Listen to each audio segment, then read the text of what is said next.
싶어 목사님에게 이렇게 부탁을 드렸습니다. 목사님, 저는 화장을 한 다음에 제 유골을 백화점에 있는 명품관에 뿌려주십시오.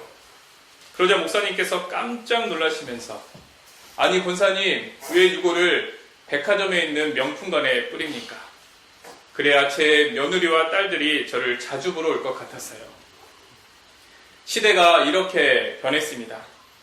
효도는 빛바랜 골동품처럼 찾아보기가 힘든 시대가 되었습니다. 몇 년 전에 장흥에 있는 한 요양병원에 큰 화재가 나서 21명이 죽는 안타까운 사건이 벌어졌습니다. 그런데 신문을 보니까 살아남은 사람들이 더 서글퍼 한다고 말합니다. 온 나라가 떠들썩할 만큼 큰 화재가 났는데도 자식들 가운데 달려온다든지 아니면 전화를 한다든지 이런 자녀들이 거의 없었다고 합니다. 요양병원에 집어넣은 것이 현대판 고려장이라고 말하면서 어떤 분이 쓴 웃음을 지었습니다. 또한 자식들이 용돈을 주지 않는다고 부모님을 폭행하고 게임을 못하게 한다고 칼로 찌르는 일들도 요즘 자주 눈에 띕니다. 부모를 공경하라고 했지 부모를 공격하라고 하지 않았는데 요즘 젊은이들이 성경을 잘못 읽고 있는 것 같습니다. 디모데후서 3장 1절과 2절을 보시면 이런 말씀이 있습니다. 너는 이것을 알라.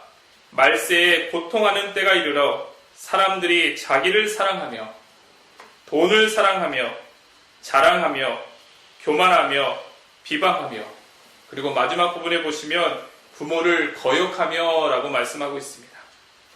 성경은 부모님을 거역하는 것이 말세의 특징이라고 말해주고 있습니다. 그래서 오늘 말씀이 매우 중요합니다. 아무리 시대가 혼탁하더라도 우리 하나님의 백성들은 하나님의 말씀을 붙들고 나아가야 하는 것입니다. 우리는 내 부모를 공경하라 라는 이 말씀을 마음에 새길 수 있어야 하는 것입니다. 먼저 공경하다 라는 말의 히브리어의 뜻은 무겁다 라는 뜻입니다. 이 말이 명사가 되면 우리 속에 있는 내장을 가리킵니다. 우리 속에 있는 내장이 얼마나 중요합니까? 그래서 부모를 공경하라는 말은 부모를 아주 중요하게 여기고 무겁게 여겨야 한다는 뜻입니다. 오늘 이 시간에는 왜 우리가 부모님을 공경해야 하는지 두 가지로 한번 살펴보도록 하겠습니다. 먼저 첫 번째로 우리가 부모님을 공경해야 하는 이유는 우리가 그분들의 양육을 받으면서 자랐기 때문입니다. 잠언 23장 22절을 보시면 너를 낳은 아비에게 청종하고 내 늙은 어미를 경히 여기지 말지니라. 부모님이 우리를 낳아주셨고 사랑으로 잘 양육해 주셨기 때문에 우리는 마땅히 부모님을 공경해야 한다는 것입니다. 우리가 부를 때마다 눈물이 나는 노래가 있습니다. 바로 어머님 은혜입니다. 우리 이 시간에 화면을 보시면서 우리 어머님 은혜 1절을 한번 다 같이 불러보도록 하겠습니다.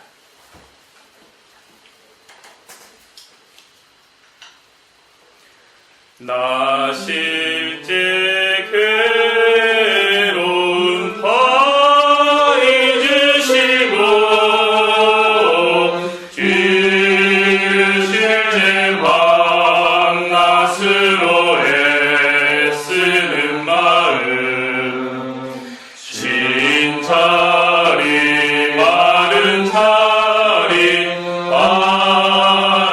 바라기시며 손발이 바닳도록 고생하시네. 하늘 아래 그것이 높다하리요. 어머님의 희생은 아이 없어라.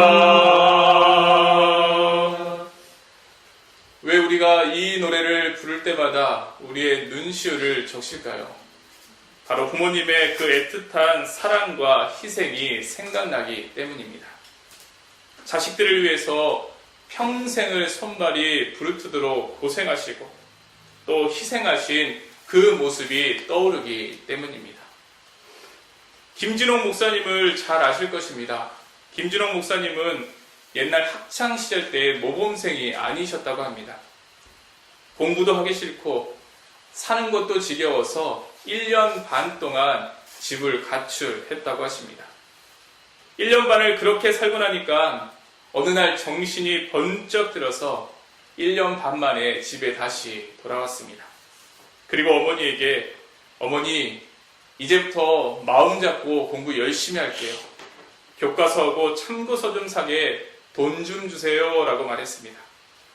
어머니는 가출한 아들을 크게 야단치지 않으셨고 또 그저 건강하게 돌아온 것만 해도 감사하다고 하시면서 내일까지 책값을 마련해 보겠다고 하셨습니다. 교과서와 참고서를 한꺼번에 사려고 하니까 책값이 만만치가 않았습니다. 그 다음날 아침 일찍 집을 나서신 어머니는 그날 저녁 늦게쯤 다시 돌아오셨습니다. 어머니는 책값을 아들 손에 쥐어주시고는 이내 피곤하신지 잠자리에 드셨습니다. 그런데 어머니께서 머리에 수건을 쓴 채로 주무시고 계시는 것이었습니다.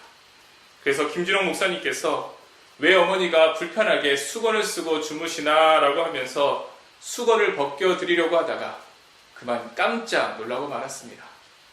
바로 어머니의 머리가 하나도 없었기 때문입니다.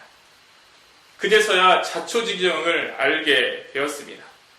어머니가 이 집 저 집 돈을 꾸러 다니시다가 돈을 구할 수 없게 되자 할 수 없이 마지막으로 가발 가게에 가서 어머니의 머리를 자르신 것입니다. 그날 밤 주무시는 어머니 옆에서 김진홍 목사님은 무릎을 꿇고 눈물을 흘리면서 굳게 다짐을 했다고 합니다. 내 몸이 부서지는 한이 있더라도 악착같이 공부해서 어머니를 행복하게 해드려야 되겠다. 눈물을 흘리면서 이렇게 다짐을 했다고 합니다. 우리 사랑하는 성도 여러분, 옛날 어려웠던 그 시절에 우리 부모님들이 자식들을 위해서 얼마나 희생을 하셨는지 모릅니다. 당신들은 입을 것 안 입고 또 먹을 것 안 먹고 그러면서 오직 자식들을 위해서 모든 것을 희생하시면서 자녀들을 양육하셨습니다. 이런 부모님을 공경하는 것이 인간의 당연한 도리가 아니겠습니까? 우리가 하나님을 아무리 사랑한다고 해도 하나님께서 우리를 사랑하시는 것에 비하면 조금도 비할 수가 없습니다. 이와 마찬가지입니다. 우리가 아무리 부모님을 사랑한다고 해도 부모님께서 우리를 사랑하시는 것에 비하면 조금도 비교할 수가 없습니다. 사랑은 바로 부모님의 것입니다. 그러므로 우리가 부모님을 사랑한다고 쉽게 또는 함부로 말해서는 안 되는 것입니다. 우리는 부모님을 공경만 해도 족합니다. 그런데 우리는 그 공경도 제대로 하지 못할 때가 얼마나 많은지 모릅니다. 헤돈 로빈슨 박사는 미국의 아주 유명한 설교와 교수입니다. 이분은 일찍이 어머니를 여의고 아버지의 손에서 자랐습니다. 아버지는 재혼도 하지 않으시고 평생 혼자 사시면서 아들을 키웠습니다. 아들이 아빠 왜 재혼하지 않으세요? 라고 말하면 아버지의 대답은 너를 친어머니처럼 돌봐줄 사람을 만날 자신이 없어서 내가 재혼하지 않는다라고 대답하셨습니다. 그렇게 아들 하나만을 위해서 평생을 사신 분이셨습니다. 그런데 이 아버지에게 치매가 찾아왔습니다. 기억력은 다 사라지고 시도 때도 없이 집 주변을 서성이고 아무 때나 침실문을 마구 두드립니다. 하루는 아버지가 밖에 나가고 싶어 하셨습니다. 그래서 옷도 다 입혀드리고 나갈 준비를 다 해드렸는데 조금 있다가 다시 들어오셨습니다. 그러다가 잠시 후에 또 나가시고 들어오시고 이러한 행동을 몇 번이고 반복하셨습니다. 그런데 그때 갑자기 아들 헤돈 로빈슨이 순간 화가 폭발해서 아버지의 등짝을 철썩 때리고 또 강제로 소파 위에 앉혔습니다. 그리고는 밖에서 문을 걸어 잠그고 외출을 해버렸습니다. 차를 몰고 한참을 가는데 갑자기 어린 시절이 주마등처럼 스쳐 지나가는 것이었습니다. 아빠가 잠자리에서 동화책을 읽어준 일, 아빠가 비가 오나 눈이 오나 차를 태워서 학교를 데려다 준 일, 그리고 아빠와 함께 마트에 가서 물건을 사던 일, 이런저런 어릴 적 일들이 주마등처럼 머리를 스치고 지나갔습니다. 그리고는 조금 전에 초점이 없는 눈으로 자기를 멍하게 쳐다보고 있었던 아버지의 모습이 겹쳐서 떠올랐습니다. 그때 헤돈 로빈슨이 한 가지를 깨닫게 되었습니다. 그래, 이제 아버지는 아기가 되신 것이다.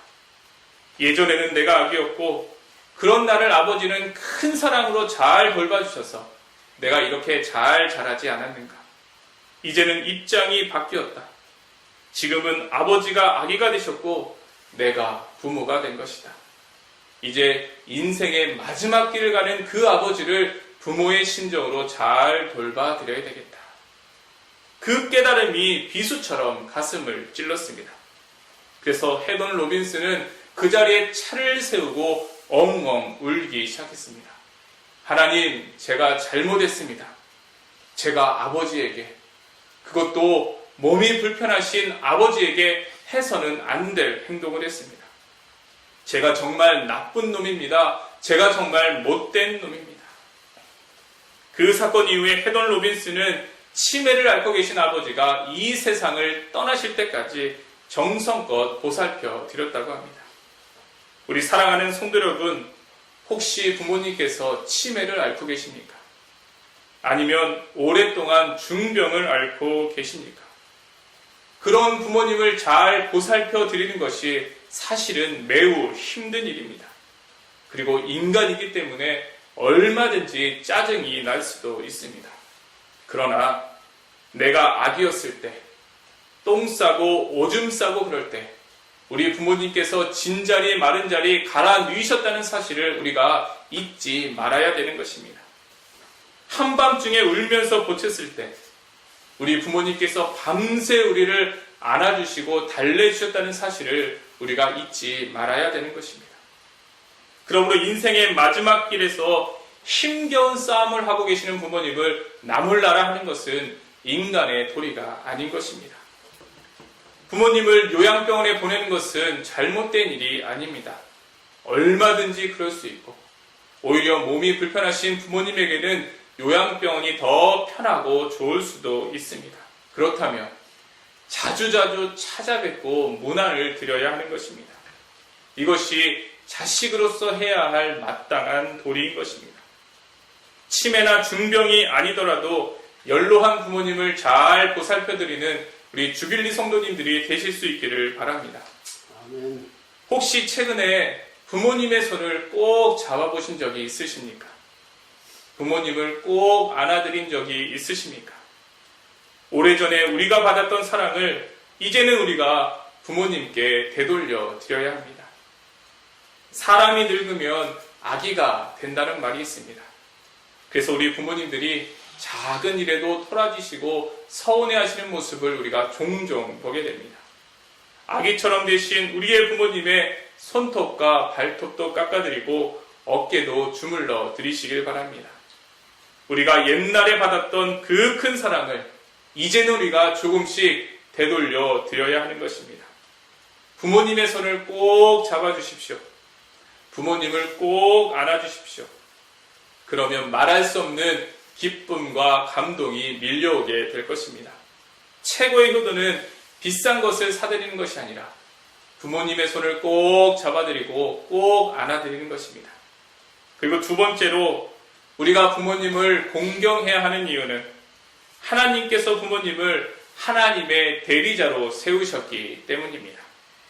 구약을 보면 자식을 축복하는 축복권이 아버지에게 있었습니다. 그래서 이삭이 야곱을 축복해 주었고 또 야곱이 자신의 12아들들을 축복해 주었습니다. 축복은 하나님께로부터 내려오는 것인데 부모님께서 자녀들을 축복한다는 것은 하나님께서 부모님을 하나님의 대리자로 세우셨다는 뜻입니다. 부모님께서 하나님의 대리자로서 자녀들을 사랑하고 돌보고 양육해 주는 것입니다. 부모님이 하나님의 대리자이시기 때문에 우리는 마땅히 부모님을 공경해야 합니다. 이 말은 부모님의 인격이 훌륭하든지 그렇지 않든지, 또는 자녀들을 잘 양육했든지 그렇지 않든지, 그저 부모님이 하나님의 대리자라는 사실 때문에, 그 지위 때문에 우리는 부모님을 마땅히 공경해야 한다는 말입니다. 로마서 13장 1절에 보시면 각 사람은 위에 있는 권세들에게 복종하라. 권세는 하나님으로부터 나지 않음이 없나니 모든 권세는 다 하나님께서 정하신 바라 라고 말씀하고 있습니다. 바로 이 권세 중에서 가장 중요한 권세가 바로 부모님입니다. 하나님께서 부모님을 정하시고 세우신 것입니다. 그래서 우리는 부모님을 공경해야 하는 것입니다. 그리고 우리는 부모 공경에서 한 걸음 더 나아가서 부모님 안에 있는 아픔과 상처까지도 이해할 수 있어야 합니다. 부모님들도 어려운 이 세상을 살아가시면서 크고 작은 아픔과 상처가 있습니다. 그것들이 자식들을 향해서 잘못 폭발할 수도 있습니다. 그래서 자녀들이 상처를 받게 되는 것입니다. 어렸을 때에는 이것을 이해하고 받아들이는 것이 굉장히 어렵겠지만 성인이 되어서는 부모님 안에 있는 아픔과 상처까지도 우리가 이해하려는 마음과 자세를 가져야 하는 것입니다. 두란노 아버지 학교를 인도하고 있는 어떤 한 분의 간증입니다. 자기는 어렸을 때 아버지에게 얻어맞은 기억밖에는 없다고 합니다. 특히 아버지가 술에 취해서 들어오신 날은 어찌나 심하게 때리고 모든 물건을 다 때려 부수는지 집안 전체가 공포의 도가니였다고 합니다. 그런 아버지가 너무나도 미웠고 원망스러웠습니다. 이런 아버지를 죽이고 싶을 때가 한두 번이 아니었다고 말합니다. 그런데 세월이 지나면서 나이도 먹고 결혼도 하고 자녀도 낳고 키우다 보니까 이런 아버지가 조금씩 이해되기 시작했습니다. 아버지는 일찍이 어머니를 여의고 아버지 밑에서 자라셨습니다. 정도 없고 무뚝뚝한 아버지 밑에서 자라시는 것이 얼마나 힘드셨을까요? 또 그렇게 공부를 하고 싶었는데 아무도 뒷바라지 해주는 사람이 없어서 하고 싶었던 공부를 포기해야 됐을 때 얼마나 좌절감이 심했을까요? 평생 누군가에게 따뜻한 사랑과 관심을 받아보지 못했는데 얼마나 외롭고 힘드셨을까요? 이런 것들이 하나씩 이해되기 시작했습니다. 그러자 어느덧 아버지에 대한 미운 감정은 다 사라지고 이런 아버지가 측은하게 여겨지기 시작했습니다. 한 번은 구정을 맞이해서 집에 내려가는 길에 이제 아버지가 사시면 얼마나 더 사시겠는가, 이번에는 집에 가서 아버지를 꼭 한번 안아드려야 되겠다라고 결심을 했습니다. 그리고 세배를 드리고 안아드리려고 하는데 한 번도 해본 적이 없어서 얼마나 마음에 부담이 되고 힘이 들든지 코앞에 계신 아버지가 참으로 멀게 느껴졌습니다. 그래도 용기를 내서 아버지에게 다가가서 아버지를 꼭 안아드렸습니다. 눈에서는 눈물이 흐릅니다. 울먹이는 목소리로 아버지 사랑해요, 감사해요 라고 고백했습니다. 그런데 놀랍게도 아버지도 훌쩍훌쩍 울고 계셨습니다. 평생을 살면서 아버지가 눈물을 흘리는 것을 한 번도 본 적이 없었는데 바로 아버지가 울고 계셨습니다. 그 순간에 깨달았습니다. 아버지도 자식을 안아주고 싶었지만 어떻게 하는지 몰랐던 것입니다. 이것을 알게 된 것입니다. 평생 사랑을 받아본 적이 없으셨기 때문입니다. 마음만 있었을 뿐이지 자식을 어떻게 안아줘야 되는지 몰랐던 것입니다. 옆에 있는 어머니도 울고 뒤에 있는 아내와 아이들도 울고 그날 그 가정에 천국이 임했습니다. 사랑하는 성도 여러분, 혹시 부모님에게 받은 상처가 있으십니까? 그것 때문에 많이 힘드셨습니까? 부모님의 비인격적인 행동으로 인해서 또 도무지 이해할 수 없는 언행으로 인해서 많이 속상하고 많이 울기도 하셨을 것입니다. 이제는 그 무거운 짐을 다 내려놓으시기를 바랍니다. 우리 부모님들이 어려운 시절을 힘겹게 사시면서 이런저런 상처를 많이 받으셨다는 것을 우리가 이해할 수 있어야 합니다. 그것이 자식들에게 잘못 폭발한 것입니다. 그 모든 것을 이해해 주시고 용서할 것은 용서하는 여러분들이 되시길 바랍니다. 그 모든 짐을 다 내려놓으시고 부모님과의 관계를 온전하게 회복하실 수 있기를 바랍니다. 부모님과의 관계가 잘못되면 다른 모든 인간관계가 다 부서지게 되어 있습니다. 하나님과의 관계도 바로 서지 않습니다. 부모님과 단절되어 살아가면서 신앙생활을 잘한다는 것은 말이 되지 않습니다. 그렇게 될 수가 없는 것입니다. 왜 그럴까요? 바로 모든 인간관계의 기본이 부모님과의 관계에서 비롯되기 때문입니다. 그래서 부모님에 대한 상처가 있다면 속히 회복하시고 또 용서할 것은 용서해드리고 그리고 또 부모님을 꼭 안아드리시기를 바랍니다. 그러면 무엇보다도 우리 자녀들이 그 모습을 보고 배우게 됩니다. 내가 부모님을 공경하면 우리 아이들이 그 모습을 배우고 그래서 나를 또 우리 아내와 또 함께 우리 부모님을 공경하게 될 것입니다. 정말 뿌린 대로 거두는 것이 부모 공경입니다. 고 이중표 목사님은 방학을 맞이해서 시골에 내려가면 밭에서 일하고 계시는 부모님을 향해서 땅바닥에 엎드려서 큰 절을 올렸다고 합니다. 부모님을 통해서 하나님을 알게 된 것이 얼마나 감사하던지 땅바닥에 엎드려서 절을 올렸습니다. 한 번은 이중표 목사님이 필리핀에서 집회를 인도하셨는데 바로 그 자리에 아들이 참석했습니다. 그리고 그날 설교를 통해서 큰 은혜를 받게 되었습니다. 목사님께서 집회를 마치시고 한국에 돌아가기 위해서 공항에 도착했는데 아들이 아버지를 배웅하러 왔다가 공항 땅바닥에 엎드려서 큰 절을 올렸습니다. 누가 시킨 것도 아닌데 바로 부모님의 뒷모습을 보고 아들이 배우게 된 것입니다. 사랑하는 성도 여러분, 부모님을 잘 공경하면 뿌린 대로 거두게 됩니다. 내 자식들이 그 모습을 보고 배워서 그대로 실천에 옮기게 되는 것입니다.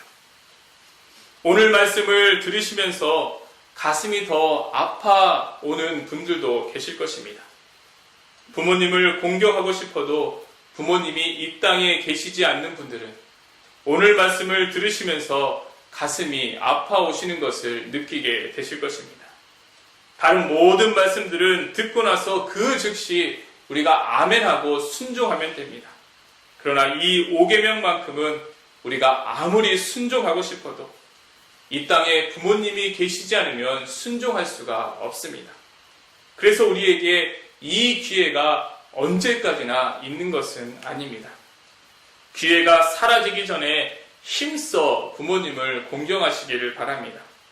그리고 이미 부모님을 떠나보내신 분들은 모든 윗어른들을 잘 공경하시기를 바랍니다. 제 5계명이 말하고 있는 부모는 우리의 혈육의 부모뿐만 아니라 우리 주변에 계신 어르신들 그리고 교회와 국가의 지도자들까지 포함하기 때문입니다. 어버이 주일을 맞이해서 주빌리의 모든 성도님들이 힘써 부모님을 공경하심으로 하나님께서 약속하신 놀라운 복, 내 부모를 공경하라. 그리하면 내 하나님 여호와가 내게 준 땅에서 내 생명이 길리라라는 이 장수의 복까지 받아 누리시는 모든 주빌리의 성도님들 되실 수 있기를 주님의 이름으로 부탁드립니다. 아멘. 기도하도록 하겠습니다.